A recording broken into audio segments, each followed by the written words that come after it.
dengan bahasa yang sederhana boleh ditangkap menjadi rema bagi setiap pribadi. Terima kasih Bapa, terima kasih. Dalam nama Tuhan Yesus Kristus, semua yang percaya dan siap diberkati Tuhan sama-sama katakan amin. Amin. Sebelum saudara duduk, coba saudara lihat satu sama lain. Gak usah keluar dari bangku saudara, pandang satu sama lain dan katakan, saya senang saudara berada di tempat Tuhan hari ini, di rumah Tuhan. Amin. Mari silakan duduk kembali.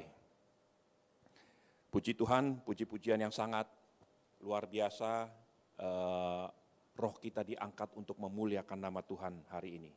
Saudaraku, kita masih ingin melihat dari apa yang kita pelajari dari beberapa waktu terakhir.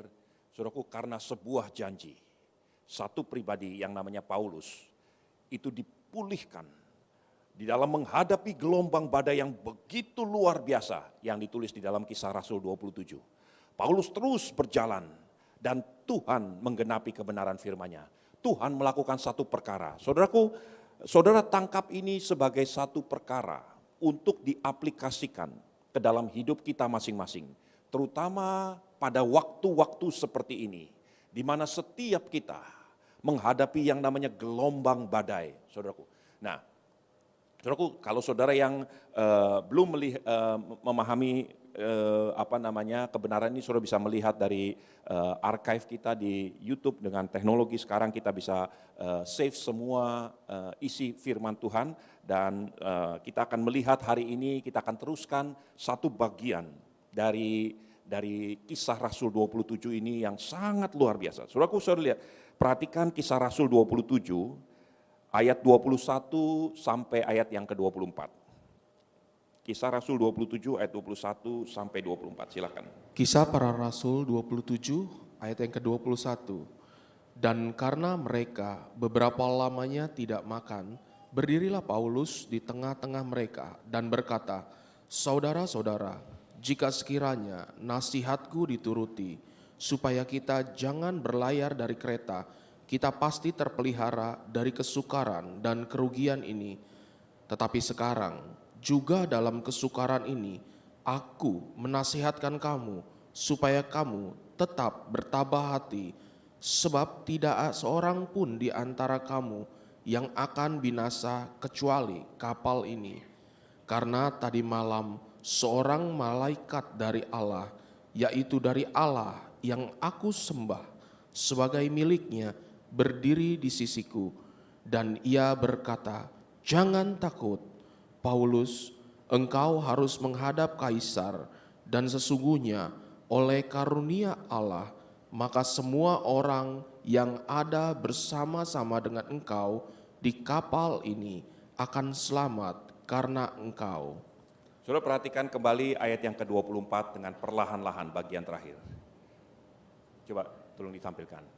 Bagian terakhir berkata begini, maka semua orang yang ada bersama-sama dengan engkau di kapal ini akan selamat karena engkau.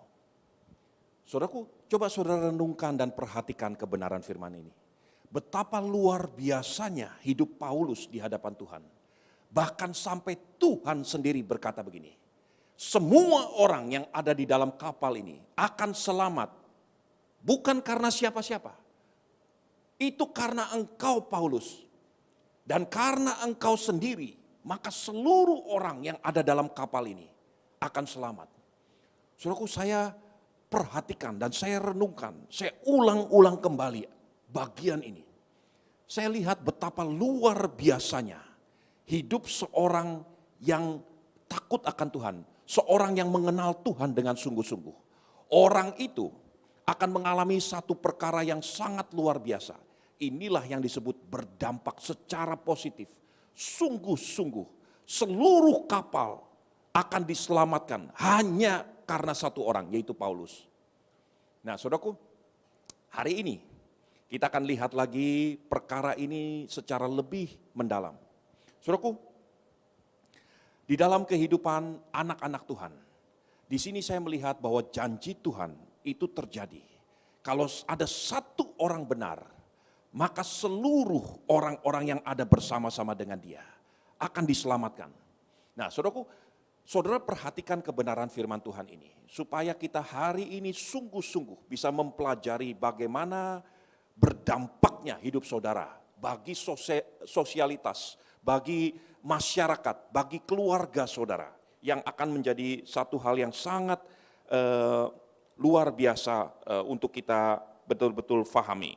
Nah, saudaraku, Alkitab menuliskan pelajaran ini dengan sungguh gamblang, dan saya ingin pelan-pelan untuk membicarakan kebenaran firman Tuhan ini.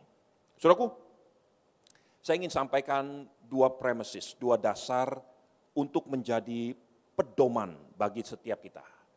Saudaraku, dasar atau pedoman yang pertama yang saudara dan saya perlu sungguh-sungguh fahami dan simpan sungguh-sungguh. Ingat-ingat betul-betul. Semua masalah, semua badai, semua tekanan hidup, apapun yang saudara dan saya alami, itu sudah terlebih dahulu dialami oleh salah satu dari tokoh-tokoh iman yang ada di dalam Alkitab. Apapun bentuknya.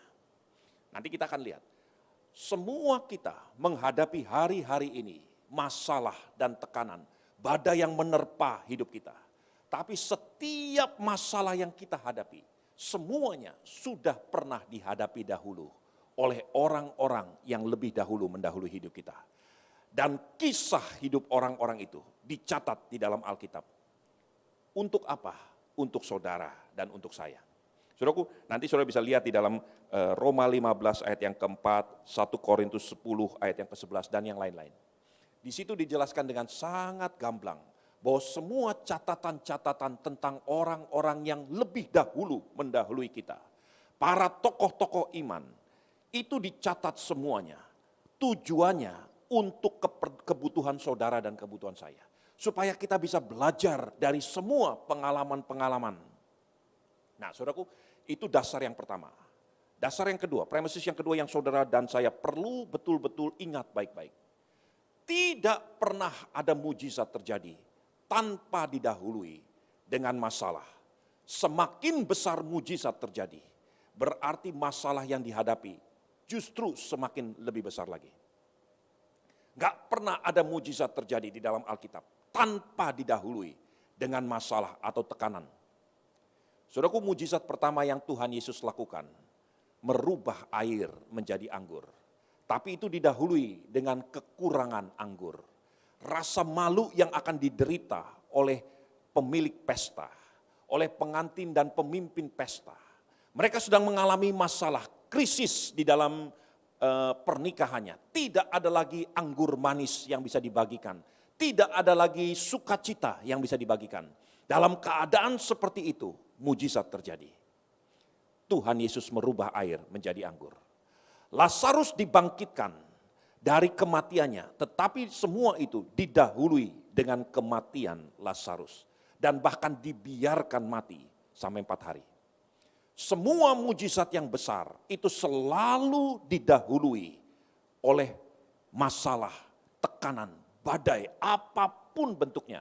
Apapun istilahnya yang saudara mau terima. Tapi semua mujizat yang kalau saudara perhatikan di dalam Alkitab, selalu didahului dengan satu masalah yang harus dihadapi. Nah, dari dua sesi yang sebelumnya kita sudah belajar bahwa jangan pernah menghindari masalah. Hadapi masalah. Kalau Tuhan tetapkan ada masalah dalam hidupmu, berarti Tuhan persiapkan ada mujizat bagi saudara dan saya. Dan saudara dan saya harus hadapi ini. Karena tidak pernah ada mujizat terjadi sebelum didahului dengan satu masalah atau satu tekanan di dalam kehidupan kita. Saudaraku, semua mujizat-mujizat yang masalah-masalah, badai hidup yang kita hadapi ini, tujuannya supaya kita berpindah dari sekedar main gereja-gerejaan, dari sekedar main rohani-rohanian, berpindah menjadi orang-orang yang betul-betul bisa berdampak. Dan untuk hal itu, saudara harus bertumbuh. Sekali lagi, kalau saudara cuma pinter, angkat tangan, puji-pujian, pinter khotbah, pinter nyanyi, pinter bahasa roh dan sebagainya, saudara nggak akan pernah berdampak apa-apa. Saudaraku perhatikan satu firman Tuhan. 2 Petrus 1 ayat 5 sampai 8. 2 Petrus 1 ayat 5 sampai 8, silakan. 2 Petrus 5 2 Petrus 1. 2 Petrus 1 ayat yang kelima. Justru karena itu kamu harus dengan sungguh-sungguh berusaha untuk menambahkan kepada imanmu kebajikan, dan kepada kebajikan pengetahuan, dan kepada pengetahuan penguasaan diri, kepada penguasaan diri ketekunan, dan kepada ketekunan kesalehan, dan kepada kesalehan kasih akan saudara-saudara, dan kepada kasih akan saudara-saudara, kasih akan semua orang. Sebab apabila semuanya itu ada padamu dengan berlimpah-limpah, kamu akan dibuatnya menjadi giat dan berhasil dalam pengenalanmu akan Yesus Kristus Tuhan kita. Saudaraku, Amin. kenapa kepada iman harus ditambahkan penguasaan diri, kasih kepada saudara-saudara, ketekunan, kebajikan? Kenapa harus ditambahkan semuanya ini? Bukankah semua yang disebut oleh Petrus ini adalah contoh-contoh daripada buah roh, contoh-contoh daripada karakter-karakter ilahi? Saudaraku, kalau saudara sekedar percaya, wah saya adalah orang beriman, tiap-tiap hari saya pintar mengangkat tangan, saya pintar bernyanyi, saya pintar melakukan ini, melakukan itu dan sebagainya. Saudaraku, hidup saudara tidak akan pernah menjadi dampak yang positif buat orang lain. Bagi diri kita sendiri pun kita bisa menjadi satu kali menjadi ejekan oleh orang lain. Saudaraku, sudah waktunya gereja Tuhan seperti apa yang kitab surat Petrus ini katakan. Tambahkan, kamu sendiri harus dengan sungguh-sungguh berusaha menambahkan kepada imanmu kebajikan, kemurahan, penguasaan diri, kasih kepada saudara-saudara dan sebagainya dan sebagainya. Saudara dan saya harus sungguh-sungguh belajar untuk bertumbuh di dalam karakter supaya saudara berdampak bagi orang lain. Nah, hari ini kita akan belajar melihat satu perkara. Bagaimana Paulus, orang sederhana, dulunya mantan pembunuh, dulunya orang jahat, dulunya sekedar orang yang pinter tentang ilmu Taurat. Tetapi ketika dia bertemu dengan Tuhan, dia menambahkan kepada iman percayanya satu buah-buah roh, satu karakter-karakter ilahi yang semakin hari semakin cemerlang. Sehingga firman Tuhan berkata kepada Paulus, ketika dia buka kompasnya, Tuhan berkata gini, Paulus perhatikan, oleh karena engkau, maka semua orang yang ada dalam perahu ini akan selamat, hanya karena engkau. Saudaraku, betapa luar biasanya Tuhan mengangkat satu manusia, sampai-sampai gak peduli siapa yang ada di sekitar Paulus, tapi karena satu orang yaitu Paulus, maka semua orang akan selamat karena dia. Coba saudara bayangkan, kalau itu dikatakan oleh Tuhan tentang saudara, tentang saya. Karena kita, maka satu wilayah ini akan selamat. Hanya karena kita. Saudaraku, dalam kesempatan lain di salah satu tulisan Paulus, Paulus melihat ada satu perkara tentang akhir zaman, tentang kemurtatan, tentang kezaliman yang akan timbul dari antikris. Dan Paulus berkata gini, kuasanya, rohnya udah mulai bekerja, tapi pendurhaka itu tidak mampu menampilkan diri. Kenapa? Karena ada anak-anak Tuhan yang menahannya. Dan orang yang menahannya ini kalau nanti diangkat, baru pendurhaka itu bisa memunculkan dirinya, bisa menampakkan dirinya. Saudaraku, betapa luar biasanya. Ternyata ini bicara tentang gereja Tuhan. Sebelum gereja Tuhan diangkat, maka yang namanya antikris itu tidak akan pernah bisa muncul. Karena firman Tuhan katakan, harus terjadi seperti ini dulu. Karena ada yang menahan pendurhakaan. Siapa yang menahan? Gereja Tuhan, saudara dan saya. Dan ini dampak yang firman Tuhan katakan, anak-anak Tuhan perlu terus bertumbuh. Kalau sebabnya kalau saudara mendengarkan dari mimbar ini berkali-kali Pak Purba dan saya menekankan berulang-ulang kali tentang karakter-karakter ilahi yang saudara dan saya harus sungguh-sungguh kejar. Takut akan Tuhan, tentang semua buah-buah roh ini. Saudaraku, tujuannya adalah supaya kita nggak menjadi anak-anak Tuhan yang hanya pinter bergereja, yang hanya pinter melakukan ibadah-ibadah, tetapi tidak berdampak sama sekali. Nah, saudaraku, saya coba selidiki supaya kita bisa aplikasikan di dalam hidup kita masing-masing. Kenapa Paulus dikatakan oleh karena engkau, maka seluruh kapal ini akan selamat. Tapi saya nggak melihat banyak tulisan-tulisan yang menceritakan tentang hal ini. Waktu saya mencoba menyelidiki kebenaran ini, tiba-tiba saya diingatkan satu perkara. Dan ini berkali-kali ditulis di dalam Alkitab ya. Ini hanya contoh saja ya. Coba saudara lihat. 2 Raja-Raja 8 ayat 16 sampai 19. Di dalam 2 Raja-Raja 8 ada satu pribadi yang dikatakan oleh Tuhan sama seperti Tuhan katakan tentang Paulus. Bahkan pribadi ini berdampak bukan cuma sekedar untuk satu kapal. Dia berdampak untuk satu negara. Dan karena dia, bangsanya tidak dimusnahkan. Bangsanya tidak dipatahkan oleh Tuhan. Padahal jahat pada waktu itu. Tapi karena satu pribadi ini, dampaknya bukan cuma sekedar satu kapal. Satu bangsa, seluruh Yehuda selamat karena satu orang ini.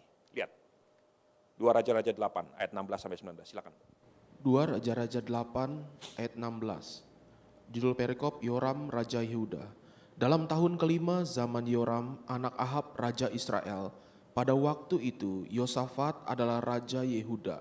Yoram anak Yosafat Raja Yehuda menjadi raja. Ia berumur 32 tahun pada waktu ia menjadi raja, dan 8 tahun lamanya ia memerintah di Yerusalem. Ia hidup menurut kelakuan raja-raja Israel, seperti yang dilakukan keluarga Ahab, sebab yang menjadi istrinya adalah anak Ahab. Ia melakukan apa yang jahat di mata Tuhan. Namun demikian, Tuhan tidak mau memusnahkan Yehuda oleh karena Daud, hambanya. Tuhan tidak mau memusnahkan Yehuda oleh karena Daud hambanya. Silakan. Sesuai dengan yang dijanjikannya kepada Daud, bahwa ia hendak memberikan keturunan kepadanya dan kepada anak-anaknya untuk selama-lamanya. Amin. Nanti saudara bisa lihat lagi, itu bukan pertama kali dan bukan satu-satunya Tuhan berbicara tentang satu pribadi ini, yaitu Daud. Saudara bisa lihat di 1 Raja-Raja 1 ayat 12, kemudian diulang ayat 13, ayat 32, ayat 34. Berkali-kali Tuhan katakan, oleh karena Daud, Yehuda tidak akan kumusnahkan. Oleh karena Daud, Tuhan pertahankan Israel. Oleh karena Daud, keturunan ini tidak akan dimusnahkan. Oleh karena Daud, oleh karena hambanya Daud. Berkali-kali Tuhan katakan tentang satu pribadi ini. Bayangkan kalau Tuhan berbicara tentang saudara. Oleh karena engkau, maka Indonesia diselamatkan. Indonesia tidak dipunahkan. Oleh karena ada orang-orang yang benar di hadapan Tuhan. Karena satu orang ini, Tuhan pertahankan satu bangsa. Bagi Paulus, karena satu Paulus, Tuhan pertahankan satu kapal. Saudaraku, saya renungkan, saya perhatikan luar biasa sekali ini Daud.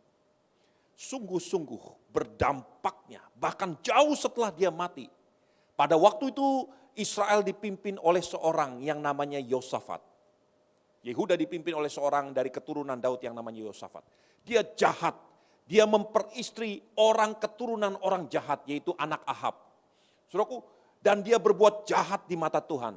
Tetapi kemudian Tuhan berkata begini, oleh karena Daud, Yehuda tidak akan kumusnahkan. Kenapa? Karena Daud leluhur daripada Yosafat ini. Coba saudara bayangkan sungguh-sungguh betapa luar biasanya pribadi ini di hadapan Tuhan. Dan sebentar lagi hal yang sama juga akan terjadi bagi saudara. Saudara akan menjadi pribadi yang betapa mulianya di hadapan Tuhan. Dan oleh karena engkau satu bangsa diselamatkan, tidak dipunahkan karena engkau. Saudaraku, perhatikan sungguh-sungguh. Dan ini kualitas, saya renungkan. Saya bertanya, Tuhan, kalau toh saya nggak bisa memetik hal-hal yang sangat sederhana dari hidup Paulus, supaya saya bisa belajar, dan saya bisa kunyah, saya nikmati, dan saya bisa bagikan kepada jemaat Tuhan. Minimal tunjukkan kenapa Tuhan begitu berkenan. Kenapa satu manusia biasa bisa begitu berdampaknya. Tuhan tunjukkan ini. Karena Daud, satu Yehuda diselamatkan. Saudaraku, satu kali setelah Saul menjauhi rencana Tuhan, Tuhan berkata kepada Samuel, Samuel, aku akan angkat seorang pribadi yang berkenan di hatiku untuk memimpin seluruh Israel. Siapa Tuhan? Kenapa Tuhan gak tunjukkan? Tuhan katakan Tuhan akan ajar kepada Samuel. Pergi ke rumah Isai. Dan di sana salah satu anaknya akan harus kau urapi menjadi raja atas Israel. Tuhan gak pernah sebut namanya kepada Samuel. Tuhan mau Samuel pergi ke rumah Isai. Dan di rumah Isai Tuhan akan tunjukkan satu pelajaran. Samuel pergi. Di dalam kota itu, seluruh manusia ketakutan melihat seorang hamba Tuhan, nabi Tuhan ini datang ke kota itu. Karena umumnya satu dari dua hal terjadi. Dia akan bicara tentang malapetaka atau dia akan bicara tentang berkat Tuhan, rencana Tuhan. Orang ketakutan melihat Samuel datang di kota itu. Lalu Samuel berkata, jangan takut, aku datang untuk membawa pesan damai, pesan kemurahan Tuhan. Lalu mereka berkata, apa yang harus kami lakukan? Persiapkan makan malam di rumah Isai. Isai makin ketakutan. Kenapa rumah dia dipakai untuk rencana Tuhan? Samuel datang dan Samuel berkata, di depan makanan yang begitu mewah dipersiapkan oleh Isai dan keluarganya. Samuel berkata, salah satu dari anakmu akan kuurapi hari ini.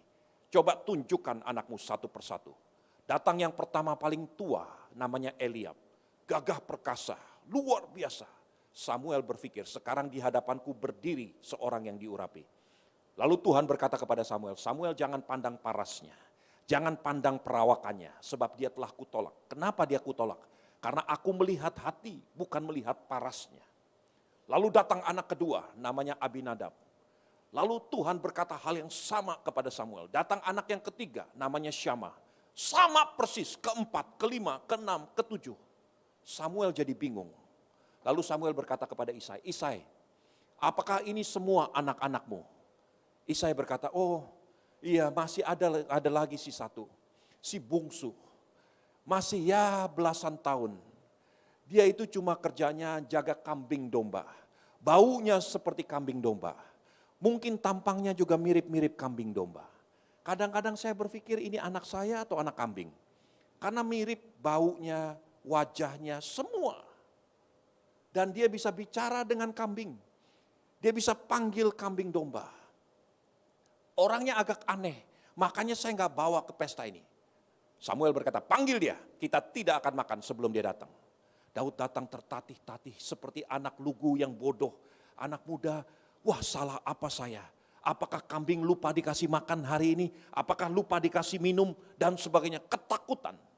Berdiri di hadapan nabi besar Samuel.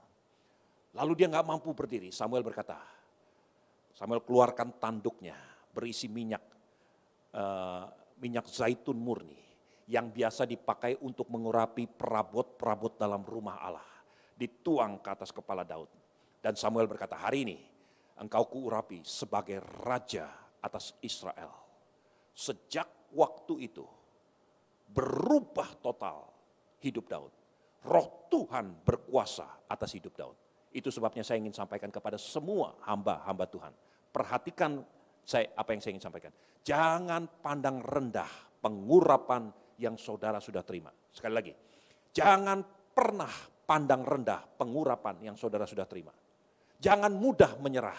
Jangan mudah mengatakan saya menyerah, saya quit, saya tinggalkan semua pelayanan. Karena begini, karena begitu. Saudara pandang rendah pengurapan. Jangan pernah pandang rendah. Minyak urapan yang dipakai untuk mengurapi saudara, itu adalah minyak urapan yang dipakai untuk mengurapi perabot-perabot dalam rumah Allah. Perabot-perabot yang terbuat dari emas murni. yang layak untuk membawa persembahan dupa pujian, dupa-dupa bau-bau harum kepada Tuhan. Sejak waktu itu, Roh Tuhan berkuasa atas Daud. Saudaraku, semua ini ditulis di dalam 1 Samuel 16. Baru setelah Roh Tuhan berkuasa berkuasa atas Daud. Di 1 Samuel 16, tiba-tiba ada satu peristiwa terjadi. Kita lihat ya, 1 Samuel 16, perhatikan, saya nggak akan baca semuanya, saudara lihat 1 Samuel 16, perhatikan, kalau saudara lihat dari ayat yang pertama, itu judulnya berbunyi Daud diurapi menjadi raja. Kemudian mulai dari ayat yang ke-14, judulnya berbunyi Daud di istana Saul. Saya akan bacakan mulai ayat 14. Tetapi roh Tuhan telah undur daripada Saul. Begitu Daud diurapi, roh Tuhan undur daripada Saul. Dan sekarang ia diganggu oleh roh jahat yang daripada Tuhan. Lalu berkatalah hamba-hamba Saul kepadanya, ketahuilah roh jahat yang daripada Allah mengganggu engkau. Baiklah Tuanku menitahkan hamba-hamba yang ada di depanmu untuk mencari seorang yang pandai main kecapi. Apabila roh jahat yang daripada Allah hinggap padamu, haruslah ia main kecapi, maka engkau akan nyaman. Berkatalah Saul kepada hamba-hambanya itu, carilah bagiku seorang yang pandai, yang dapat main kecapi dengan baik dan bawalah kepadaku. Perhatikan ayat yang ke-18. Lalu jawab salah seorang hambanya itu kepadanya, sesungguhnya aku telah melihat seorang anak laki-laki Isai, orang Bethlehem itu, yang pandai main kecapi. Ia seorang pahlawan yang gagah perkasa, seorang prajurit yang pandai berbicara, elok perawakannya, dan Tuhan menyertai dia. Saudaraku, ini ayat ini berbicara tentang Daud. Deskripsi, tulisan,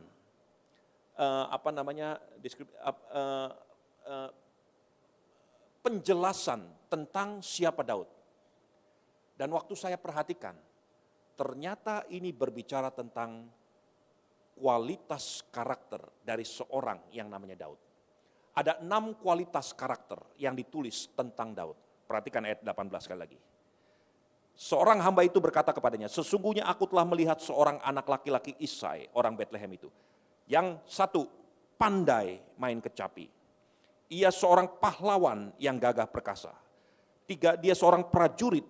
Yang keempat, ia pandai berbicara. Yang kelima, elok perawakannya. Yang keenam, Tuhan menyertai dia. Saudaraku, selama beberapa waktu ke depan, kita akan lihat kualitas-kualitas karakter ini. Dan kualitas karakter ini akan membuat saudara menjadi pribadi yang bisa berdiri seperti Paulus. Dan Tuhan berkata, karena engkau seluruh kapal ini akan selamat. Atau seperti Daud, yang Tuhan berbicara jauh setelah matinya. Bahkan Tuhan berkata, karena Daud hambaku, seluruh Yehuda akan selamat.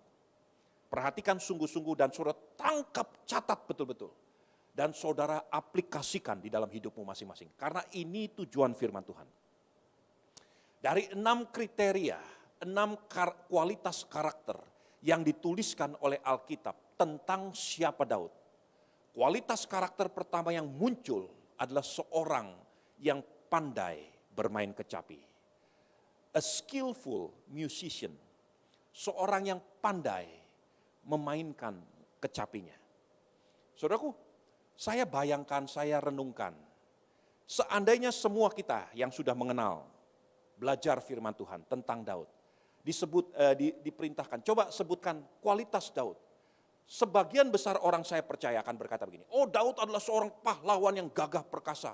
Dia adalah orang yang mengalahkan Goliat, orang yang mengalahkan berlaksa-laksa, sementara Saul hanya beribu-ribu.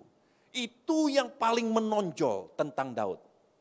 Seandainya ada satu konser besar, satu acara luar biasa. Lalu MC berkata, sekarang kita akan mendengar satu sambutan dari keynote speaker. Yaitu seorang yang tidak asing lagi bagi semua kita. Daud bin Isai, lalu semua orang bertepuk tangan, guruh gemuruh. Tampillah seorang yang culun, pendek, tidak terlalu tinggi perawakannya. Jalannya juga tertatih-tatih, biasa saja. Dan dia bawa gitar seperti pengamen. Kemudian jereng, dia buka sambutan pidatonya dengan satu nyanyian. Tuhan adalah gembalaku, takkan kekurangan aku. Orang mulai bingung, ini orang sakit, orang gila dibawa ke sini sebagai keynote speaker. Apa perlunya? Saya pikir dia adalah pahlawan gagah perkasa. Saya pikir dia adalah raja besar atas Israel. Ternyata cuma sekedar orang culun seperti pengamen. Kemudian Daud berkata-kata, dia jelaskan riwayat hidupnya. Dia katakan, saya akan terangkan apa yang terjadi dengan saya. Semuanya saya akan jelaskan dalam lagu dan mazmur. Dia katakan, dia ciptakan lagu-lagu dan mazmur-mazmur. Ini lagu ketika aku dikejar-kejar oleh musuhku. Ketika orang-orang merasa benci kepadaku. Lalu Daud mengambil gitarnya, mengambil kecapinya. Tereng, jika aku berada dalam kesesakan, Engkau mempertahankan hidupku ini, dan tangan kananmu menyelamatkan aku. Daud tulis itu di Mazmur 138 ayat yang ke-7 dan ayat yang ke-8. Persis seperti lagu ini. Lalu Daud berkata juga, ketika aku betul-betul ditinggalkan oleh ayahku dan ibuku, aku tidak dianggap oleh orang-orang yang aku cintai. Semuanya meninggalkan aku. Lalu aku ciptakan satu lagu lagi. Aku nyanyikan mazmur baru di hadapan Tuhan. Saudaraku, berkali-kali Daud terjemahkan, Daud ceritakan riwayat hidupnya, perjalanannya di tengah-tengah badai sekalipun. Semuanya dalam lagu dan kidung puji-pujian, dalam mazmur kepada Tuhan.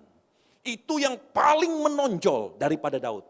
Sehingga ketika seorang ditanya tentang siapakah anak Isai itu, dia menyebutkan 6 kriteria, kualitas karakter.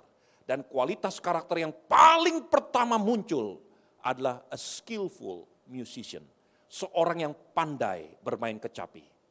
Saudaraku, saya ingin pelan-pelan ajak saudara memperhatikan hal ini. Inilah kualitas karakter yang pertama-tama harus ada pada saudara dan saya. Bukan cuma sekedar, saya nggak punya talenta bermain musik. That's not the reason. Bukan itu alasannya. Poinnya adalah gini. Daud adalah pribadi yang pandai menguraikan semua tekanan hidupnya. Semua masalah yang dia hadapi. Daud bisa menguraikan itu semua dalam bentuk kidung puji-pujian yang berkenan di hadapan Tuhan. Daud bukan orang yang tidak pernah menghadapi masalah. Daud menghadapi tekanan dari luar dan tekanan dari dalam hatinya sendiri. Daud menghadapi badai yang ada di luar dan badai yang ada di dalam gejolak hatinya sendiri. Daud mengalami penistaan, disalah mengerti. Daud mengalami begitu banyak masalah badai di dalam hidupnya. Baik di luar maupun di dalam keluarganya, di dalam dasar hatinya sendiri. Sebagai manusia, saya sudah bicarakan di beberapa waktu yang lalu. Daud mengalami jungkir balik di hadapan Tuhan. Tetapi Daud itu adalah skillful musician. Seorang yang pandai bermain kecapi. Daud bisa berlutut di hadapan Tuhan. Dan dia menguraikan semua kepedihan hatinya. Semua rasa pahit, semua tekanan yang ada di dalam dirinya. Semua stres dan semua unek-unek yang terjadi menimpa hidupnya. Daud bukan umbar dengan marah-marah, dengan menyalahkan si A, menyalahkan si B. Dengan melakukan berbagai macam hal. Bahkan dia tidak lari ke kanan ke kiri untuk minta pertolongan. Dia katakan di Mazmur 121, aku memandang kepada gunung-gunung, dari manakah akan datang pertolonganku? Baru aku sadar, pertolonganku datang dari Tuhan yang menciptakan langit dan bumi. Daud selalu mampu melakukan satu perkara ini. He is a skillful musician. Seorang yang pandai bermain kecapi. Dan dia lakukan semua ini di hadapan Tuhan. Dia uraikan Dia ungkapkan semua keluh kesahnya, semua masalah, tekanan yang dihadapi. Semua seperti manusia biasa, seperti saudara dan saya.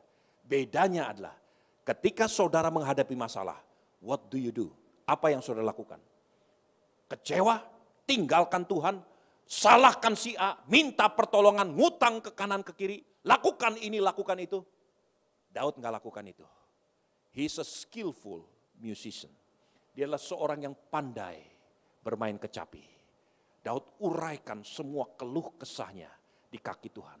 Dia uraikan semua beban-beban berat yang dia alami. Saudaraku, you have to learn this. Saya harus belajar ini.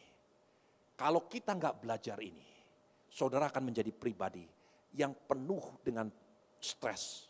Saudara nggak akan pernah naik level. Saudara nggak akan pernah mengembangkan satu rencana besar yang Tuhan ingin sampaikan. Belajar untuk mengurai semua masalah yang saudara alami, semua tekanan hidupmu, ungkapkan dengan benar di hadapan Tuhan.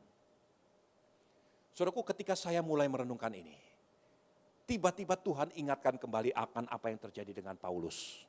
Satu kali Paulus dengan Silas di penjara Roma yang paling bawah, kakinya dipasung, tangannya dipasung, lehernya diikat dengan rantai. Apa yang dia lakukan? Kisah Rasul berkata begini, Paulus mengangkat tangannya dan dia bersyukur. Ku bersyukur buat kasih-Mu yang tak pernah berubah. Paulus menyanyikan kidung puji-pujian. Dan pada waktu itu rantai bisa copot. Rantai bisa hancur. Malaikat Tuhan hadir tiba-tiba. Saudaraku, saya dibuat mengerti. Oh Tuhan, ini rahasia kualitas karakter yang ada pada Daud. Juga ada pada Paulus. Dan ada pada banyak hamba-hamba Tuhan. Saudaraku, kualitas karakter ini saya rindu sungguh-sungguh ada pada saudara. Bukan supaya setelah hari ini saudara pergi mendaftarkan diri saudara untuk belajar les gitar atau les piano dan sebagainya. Bukan itu tujuannya. Tetapi engkau belajar untuk bawa perkaramu di hadapan hadirat Tuhan. Dengan ucapan syukur, dengan kidung puji-pujian. Saudaraku, banyak dari anak-anak Tuhan ingin tampil di gereja walaupun suaranya pas-pasan. Tapi di rumah tidak pernah menyembah Tuhan. Justru hari ini kita belajar di rumahmu. Engkau berlutut dengan masalah saudara. Angkat tanganmu di hadapan Tuhan seperti Daud. Ku bersyukur buat kasih-Mu yang tak pernah berubah. Lakukan ini, ungkapkan keluh kesahmu. Semuanya uraikan di hadapan Tuhan dengan cara yang benar. Inilah kualitas karakter pertama yang ada pada hamba-hamba Tuhan yang berkenan dan berdampak bagi orang-orang lain. A skillful musician, seorang yang pandai bermain kecapi. Saudaraku, saya dengan waktu yang sangat singkat, saya ingin ajak saudara secara cepat saudara perhatikan benar-benar. Betapa luar biasanya kualitas karakter ini. Setiap kali Tuhan ingin berbicara kepada Daud. Saya ajak saudara untuk melihat satu kebenaran firman Tuhan. Ya. Coba lihat dari 2 Samuel 7 ayat 18 sampai 20 secara cepat. 2 Samuel 7 ayat 18 sampai 20. Ayo silakan. 2 Samuel 7 ayat 18. Lalu masuklah Raja Daud ke dalam, kemudian duduklah ia di hadapan Tuhan sambil berkata, "Siapakah aku ini, ya Tuhan Allah, dan siapakah keluargaku, sehingga Engkau membawa aku sampai sedemikian ini, dan hal ini masih kurang di matamu, ya Tuhan Allah. Sebab itu Engkau telah berfirman juga tentang keluarga hamba-Mu ini dalam masa yang masih jauh, dan telah memperlihatkan kepadaku serentetan manusia yang akan datang, ya Tuhan Allah. Apakah yang dapat dikatakan Daud kepadamu lebih lagi daripada itu? Bukankah Engkau yang mengenal hamba-Mu ini, ya Tuhan Allah?" Saudara perhatikan perlahan-lahan tapi secara seksama saudara lihat betul-betul. Kalau saudara berikan perhatian yang sungguh-sungguh, saya percaya saudara akan dibukakan satu pewahyuan yang luar biasa. Daud duduk di hadapan Tuhan. Ayat yang ke-18 berkata begini, lalu masuklah Raja Daud ke dalam. Masuk kemana? Masuk ke dalam apa? Perhatikan lebih jauh lagi. Di ayat 19, Daud berkata begini kepada Tuhan, Tuhan, siapa hambamu ini?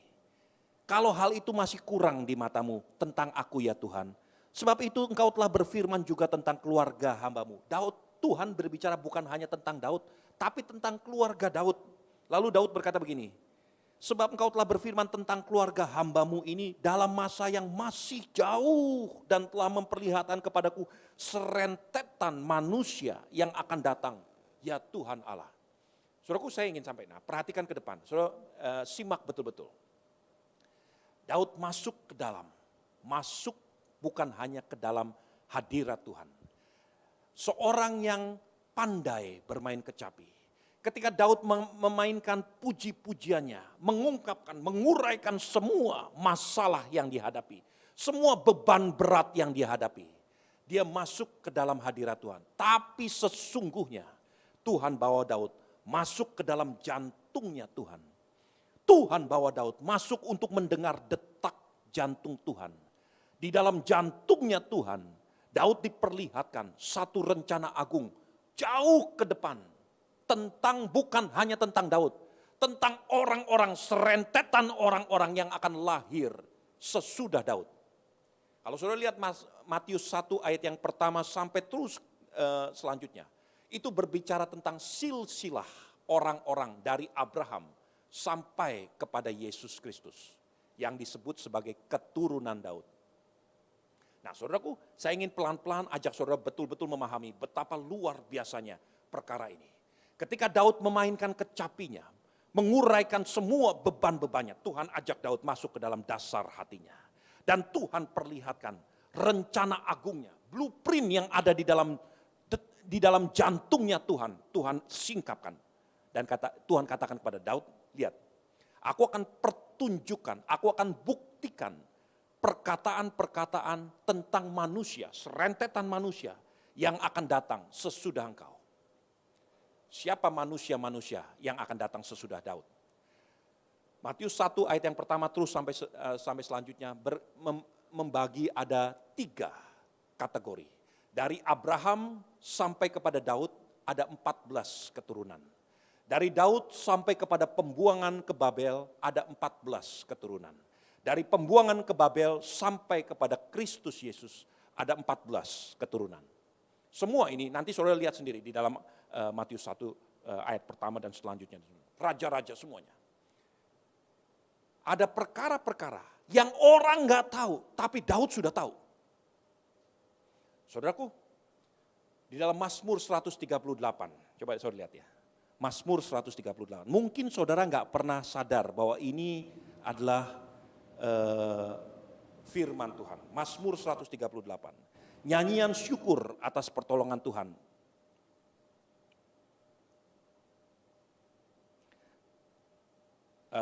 Mazmur 137. Di tepi sungai-sungai Babel. Di tepi sungai-sungai Babel, di sanalah kita duduk sambil menangis. Apabila kita mengingat Sion pada pohon-pohon gandar rusa di tempat itu, kita menggantungkan kecapi kita. Sebab di sanalah orang-orang yang menawan kita meminta kepada kita memperdengarkan nyanyian. Dan orang-orang menyiksa kita akan meminta nyanyian sukacita. Nyanyikanlah bagi kami nyanyian dari Sion. Saudara pernah tahu bahwa ini ternyata Mazmur Daud adalah satu firman Tuhan? Kita nggak pernah dengar, nggak ada orang di gereja menyanyikan lagu ini. Tahun 70-an ada grup band aslinya dari Jamaika. Mereka grup band di Amerika, orang-orang kulit hitam namanya Boney M. Menyanyikan lagu ini. The River of Babylon. By the river of Babylon, where we sat down, yeah we wept, when we remember Zion. When the wicked carried us away in captivity, requiring of us a song. Now how can we sing the Lord's song in a strange land? Saudara mungkin nggak tahu, saudara yang umur-umur sesaya atau lebih tua, saudara pernah dengar lagu ini. Tahun 70-an, Boney M membuat lagu ini begitu terkenal, The River of Babylon. Lagu ini diambil persis dari Mazmur 137 ini. Ketika kita berada di pinggir sungai Babel, pada waktu itu keturunan Daud sudah menggantungkan kecapinya di pohon-pohon gandarusa. Kemudian orang-orang Babel yang menyiksa, menawan mereka, berkata, nyanyikan bagian kami, nyanyikan nyanyian sukacita dari Sion. Dan keturunan itu akan berkata begini, bagaimana kami bisa menyanyikan lagu sukacita dari Sion di tanah yang asing seperti ini? Saudaraku, tetapi Daud memberikan satu pengajaran. Let the word of our mouth and the meditation of our heart be acceptable in your heart here tonight. Daud mengajarkan kebenaran ini. Nyanyikan. Kalau mereka paksakan kaum untuk menyanyikan lagu sukacita dari Sion, ambil kecapimu dari pohon gandarusa.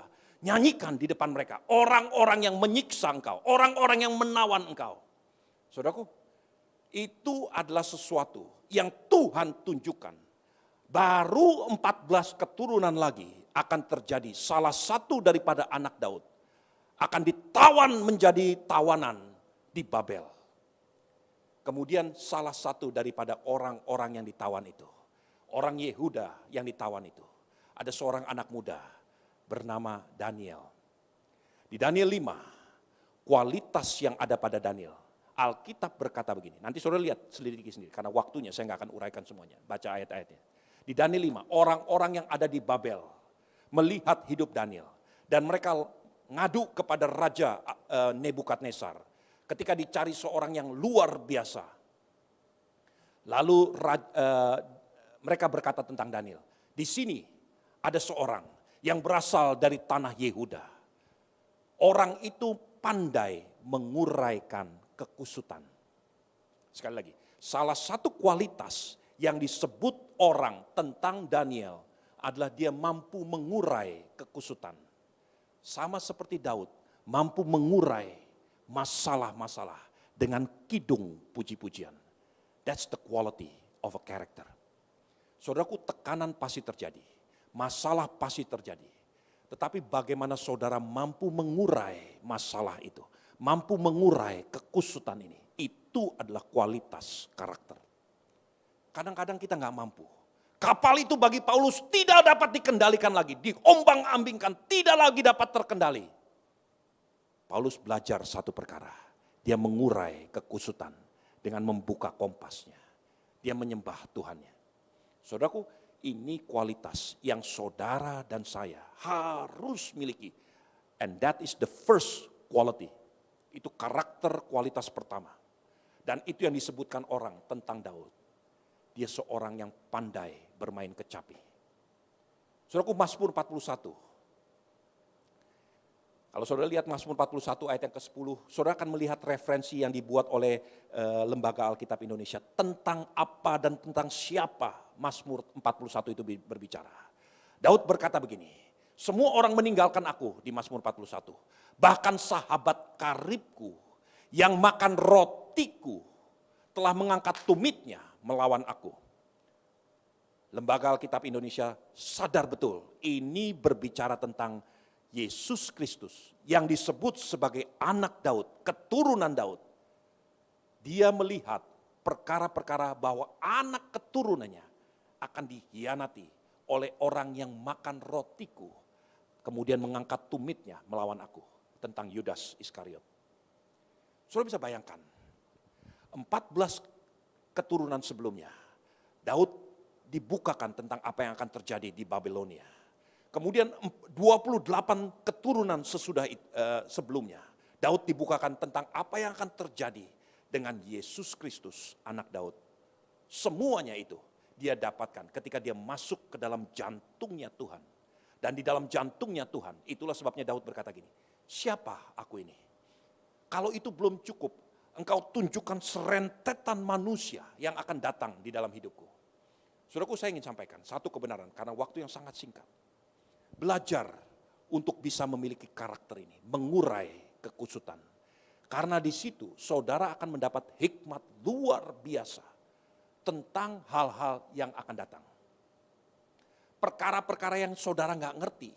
14 keturunan setelah Daud mati, Daud sudah memberikan satu pesan. Kalau penindas-penindasmu memaksa engkau menyanyikan lagu dari Sion, sing it for him, sing it for them. Nyanyikan bagi mereka. Nyanyikan. Sebab itulah cara Daud mengurai kekusutan. Dan tekanan ini tidak akan selama-lamanya. 70 tahun setelah itu, orang-orang Babel mengembalikan orang-orang Yehuda kembali ke tanah Yehuda. Saudaraku, ini pelajaran yang sangat penting, kualitas daripada seorang Raja Daud. Kualitas yang sama ada pada Paulus. Kualitas yang sama ada pada keturunan Daud yang bernama Daniel. Dan kualitas itu saya berdoa hari ini turun kepada saudara juga.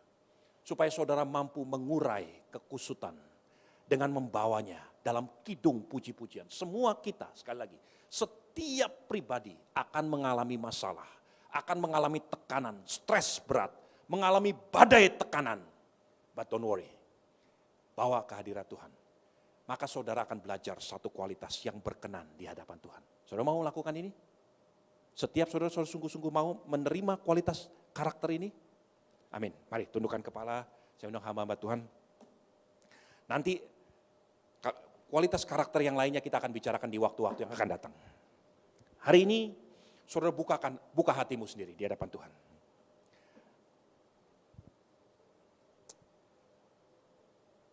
Kita akan nyanyikan lagu satu Mazmur Daud. Dari Mazmur 138 ayat 7 dan 8. Kalau saudara nggak hafal lagunya, saudara lihat kata-kata Mazmur ini. Persis seperti kata-kata itu. Jika aku berada dalam kesesakan,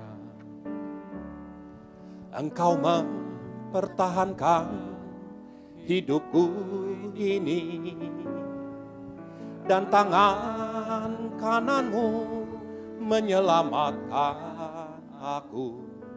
Yesus selalu menyelesaikan bagiku. Saudaraku, hamba Tuhan yang berdiri di hadapan saudara, berkali-kali dalam hidup saya mengalami masalah seperti telur di ujung tanduk. Saya nggak bisa buat apa-apa, saya nggak bisa ngomong ke siapa-siapa. Ada satu ketika saya takut luar biasa di atas pesawat, bukan karena goncangan, tapi karena apa yang akan saya hadapi setelah saya turun dari pesawat itu. Selama hampir 3 jam di dalam pesawat itu, saya meneteskan air mata. Berulang-ulang kali saya nyanyikan Mazmur Daud ini. Saya merasa saya dalam tekanan, kesesakan. Dan saya hanya bisa berharap kepada pertolongan tangan Tuhan. Dan hari ini saya bisa melihat, kalau saya melihat ke belakang, karena tangan itu menyelamatkan saya. Jika aku berada dalam kesesakan, Engkau mempertahankan hidupku ini, dan tangan kananmu menyelamatkan aku. Yesus selalu menyelesaikan bagiku. Sekarang angkat tanganmu dan sembah Tuhan. Ku bersyukur buat kasih-Mu yang tak pernah berubah.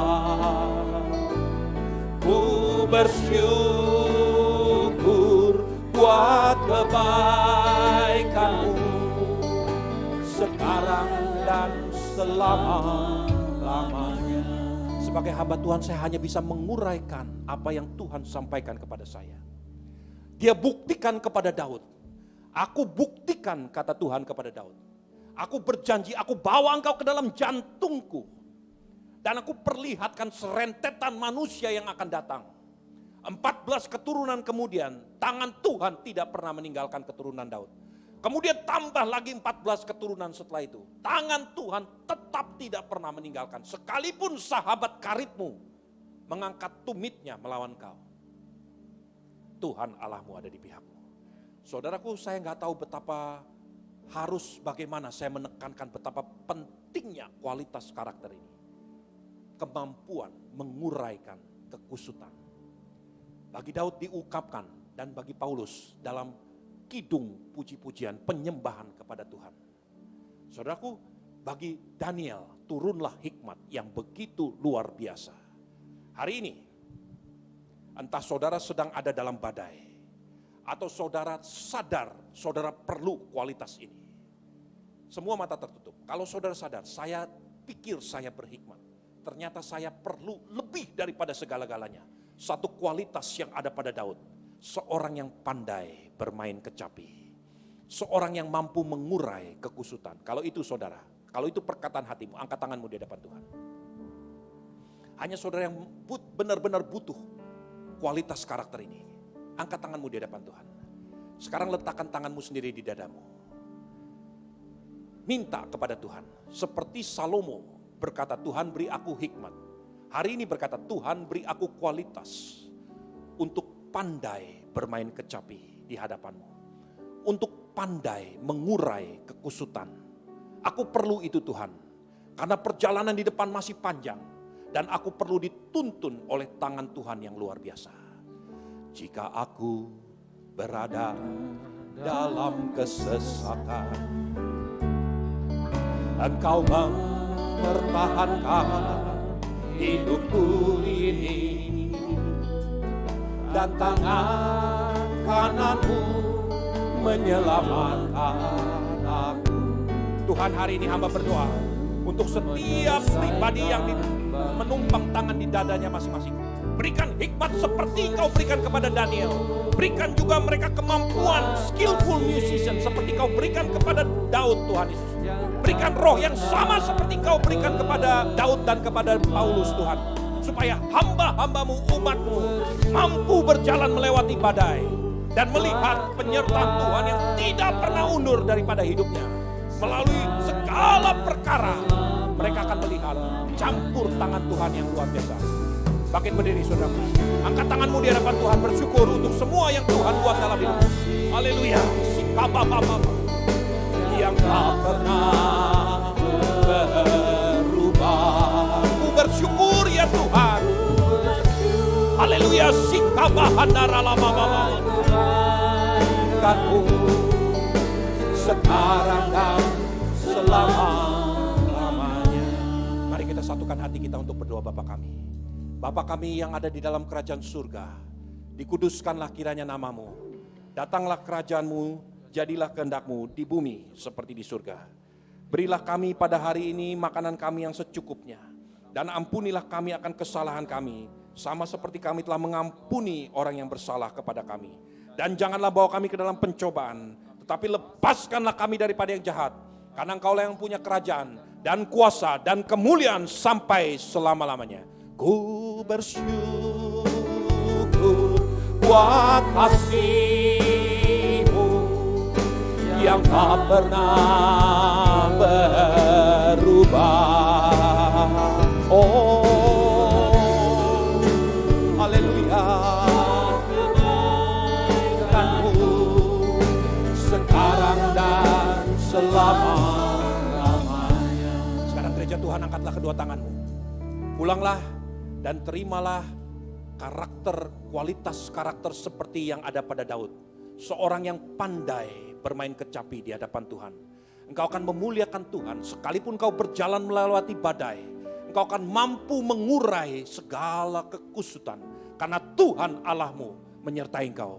Mulai hari ini sampai selama-lamanya. Hadapi apa yang Tuhan izinkan engkau hadapi dengan pengucapan syukur kepada Tuhan. Di dalam nama Tuhan Yesus Kristus.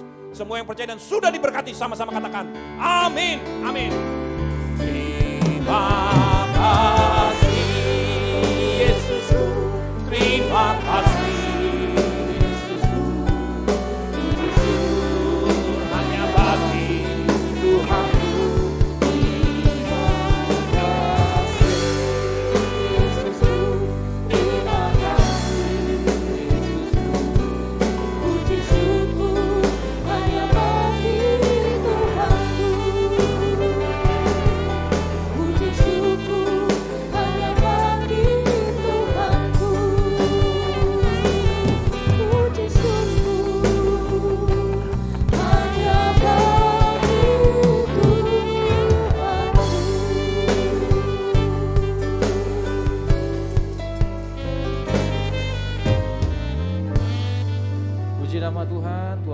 memberkati kita semua.